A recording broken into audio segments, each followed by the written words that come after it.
My name is John. The story takes place in the 1990s. I was 35 at the time. I was job hunting and was looking for a stable job when I came across an offer to work as a hotel manager in a remote area in Malaysia. Without thinking twice, I tried to ask for it, and maybe I would have made my fortune there. They didn't hesitate to accept me. Maybe because it was in part because of my prior experience working as a hotel manager in the city. Long story short, I began working at this hotel. This is an old hotel located far up the hill, but it's different from the hotel where I worked before. Visitors who come to stay here come during the season. In normal seasons, the expected amount of guests is few to none, but if it was during the holiday season, then we don't know. Most of the people who come here just want to enjoy the view from the top of the hill. After all, the location of the hotel, overlooking the view from above, is quite spectacular and it's quite beautiful, maybe in part because it's an old building from the distance. If you don't look closely, it looks like a house in the Ghost Mansion movie. Even I was fooled. When I first arrived at the hotel, I almost refused the offer because I thought it was really scary. The first month I was there, it was okay, to say the least. Everything went smoothly because I also had experience working in hotels, so it wasn't difficult for me to adjust. In the second month, while getting to know the staff there, I overheard and was surprised to hear of a mysterious incident that occurred at the hotel in room number 525, which is a suite luxury room for VIP guests located on the top floor of the building. There was even one time when I was getting complaints from one of the housekeeping staff named Max. He said there was something wrong with room 525. Max said many housekeepers didn't want to enter room 525 because they were afraid. I asked why Max said he said people are afraid. I asked Max what are they so afraid of in room 525. He said that many mysterious incidents often occur there. I asked him to tell me, in detail, what exactly had they seen or heard there, and he explained that even though there was no one there, even though it was empty, hotel workers often felt as if there were people inside. There are sounds like people walking, the sound of people taking a shower, and there are times when they are surprised when the TV and the air conditioning suddenly turn on. Upon hearing that, I began to remember during my tour of the facilities, the housekeeping staff would always knock on every room door that they came across to inform the people inside of their sudden arrival. The staff would often come around dusk to clean the room, and today Max was assigned to room 525, even though he felt a pounding sensation in his heart. He reluctantly went into the room anyways, which was located on the top floor at the end of the corridor. After he was in front of the door, he said housekeeping. Max knew that no one would respond. The room was empty and knew everything was untouched. Max took out from work and just cleaned the doorknob from both sides. But before he could push the door, he heard someone answer, coming from inside the room. Touching it, Max felt the door seemed to be pulling from the inside, as if something was trying to open the door. Max panicked, and in his mind he said nope, and immediately pulled the door back, locking it back again before running out of the vicinity of room 525. That night, Max had a fever and was forced to take a 3-day leave. All the hotel staff knew Max's story, and ever since that day, whoever cleaned room 525 would often feel uneasy, as if to say the previous hotel manager's rights were lost. Hearing the rest of his story makes me excited. For some reason, before the rumor of room 525 spreads through the staff, it has never been a problem before.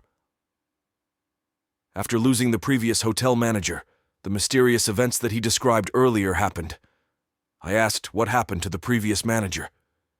They shrugged, stating that no one knew where she went and what she was doing right now, as the hotel manager suddenly disappeared, leaving without a trace. And you want to know what's the other mysterious thing about it? The last time she was seen was in room 525 when she was sick. But we looked here and there, everywhere. And yet all of us hadn't seen her since. Whenever we came across room 525, we would often hear her voice. The voice of the previous hotel manager asking for help. We went in and out hundreds of times to see if she was inside, to no avail. And ever since that day, mysterious events started to occur. Hearing the rest of Max's story made me frown after hearing all of it. I asked the previous hotel manager what her name was. Max. He said the female hotel manager's name was Caroline. At first, I reminded him that it's best not to play pranks on the manager, you know. Malaysians really like scaring people with rumors of ghost stories, don't they? I raised a brow and a slight grin to the side while looking at him, but the look on his face made me think otherwise. I said, "Okay, where's room 525? Take me." Max's eyes widened. "You want me to take you now, sir?" "Yes, right now. The faster we finished with this mystery, the faster we can get over it." Hearing my response, Max's heart started pounding profusely.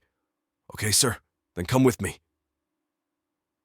We went up to room 525. When we got there, I was calm with a bit of a pounding sensation coming from my heart, while Max kept oddly quiet. When we got there, room 525 was open. I asked Max, "Why's the door open?" Max looked at me and raised two of his shoulders. He said, "I don't know. Maybe someone was already inside." My forehead was already in wrinkles, but I continued to walk closer to room 525, followed by Max. I entered the room and looked around for a bit. Indeed, the room was gloomy, and the condition was dusty. It looked like it hadn't been cleaned for ages, but I had to save face and look at the situation all around. Besides, I'm the manager here. Who else am I gonna order? So I'm determined to carry out my responsibilities and prove my capability to all the staff around that there is nothing to be afraid of. Suddenly, I'm shocked by the sound of banging on the wall. Making me jump in fear, I almost took a step to run away, but fixed my composure. Max looked at me. We tried to hear where the banging sound came from. We knocked on the wall and it knocked back. The knocking on the wall sounded again after we heard it properly. Following the knocking, we stepped into a large cupboard. The closer Max and I stepped in, the knocking sound became clearer and clearer. I whispered to Max, "Who's doing the knocking? Who was in the room with us?" With my shaking hands, I opened the cupboard door. The cupboard was very big for its size. Standing inside, we noticed that several people can stand up as soon as the cupboard door opens. Suddenly, we are hit by a very bad odor. Rotten. It's like there's a dead body somewhere that's been around for a long time. I almost threw up while examining the cupboard with a flashlight. As I looked around to see if there was anything in the cupboard, it was empty. There was no one and there was nothing inside. As I had almost finished with the examination and was about to come out of it, suddenly from the corner of my vision I saw one small button on one of the surfaces of the cupboard. People normally won't feel this button if you push it and wouldn't notice it because it's a bit hidden.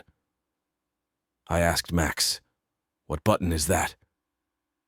Max looked at me dead in the eye and said, "What button?"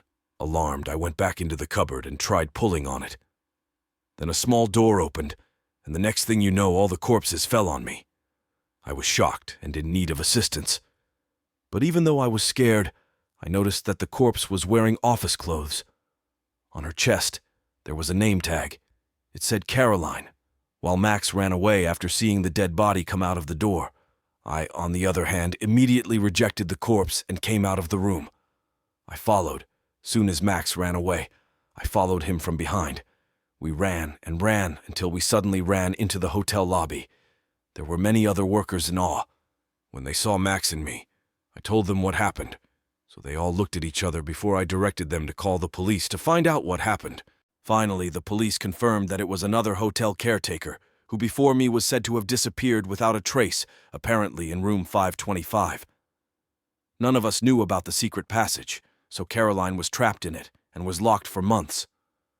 No one knew she was there, so she died without ever being found and/or answered. As soon as I opened the room, finding the hidden door, and then the lost Caroline could finally be answered. This was a very strange experience for me, but at the same time, I feel grateful because I indirectly helped to resolve Caroline's loss of case. This case was kept secret from the public. It's quite normal if there is a case like this in every hotel, and not everything should be made public.